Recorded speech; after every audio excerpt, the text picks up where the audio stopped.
When the world collapses, people imagine running from violence, from hunger, from the cold. But in reality, it's the smallest things that kill first. A cut on your hand, a tooth infection, a scratch that turns red overnight. Before modern medicine, infections wiped out entire civilizations. And in a post-apocalyptic world, they will again, unless you know the ancient skill that kept humanity alive long before hospitals existed. In the first weeks after collapse, pharmacies are raided, shelves emptied, supplies gone, and the antibiotics people grab, they don't last forever. Heat destroys them, time weakens them. Within months, they're useless. That means every infection becomes a silent predator. So if you want to survive long-term, you need to understand how our ancestors fought disease long before penicillin became a pill. Penicillin wasn't created in a lab. It was discovered by accident, a fungus growing on contaminated dishes in a warm room. Penicillium produces a compound that kills dangerous bacteria while leaving human cells unharmed. In a post-collapse world, this isn't just science. This is survival. And if you know where to look, you can make a crude antibiotic that could save your life.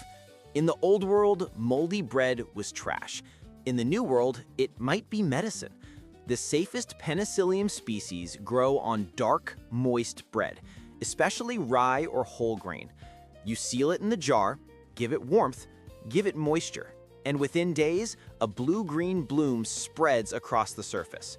But here's the tension most people overlook. Not all molds are friendly. Some are toxic. Some are deadly. This is where ancient knowledge matters. The color, the texture, the pattern. Penicillium is powdery, blue-green with white edges that climb outward like frost. Spot the wrong mold, you don't get antibiotics, you get poison. To extract crude penicillin, you place the mold into boiled, cooled water and let it steep like tea.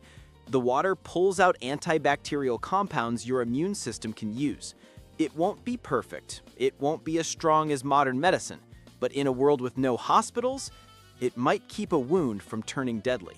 This technique was used in wartime, in ancient cultures, and in remote villages where doctors were days away. Survival doesn't depend on perfection, it depends on options.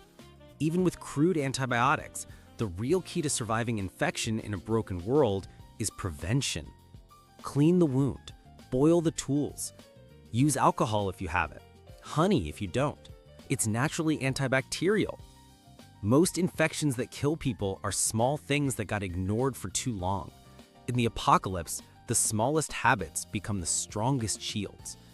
Antibiotics changed history. They doubled our lifespan. They erased the terror our ancestors lived with. But if the world ends, that era ends with it. Unless you learn what they knew. Unless you understand how nature still holds the tools to keep you alive. In the apocalypse, you won't have a pharmacy. You'll have what you remember, what you can find, what you can create. And sometimes that's enough.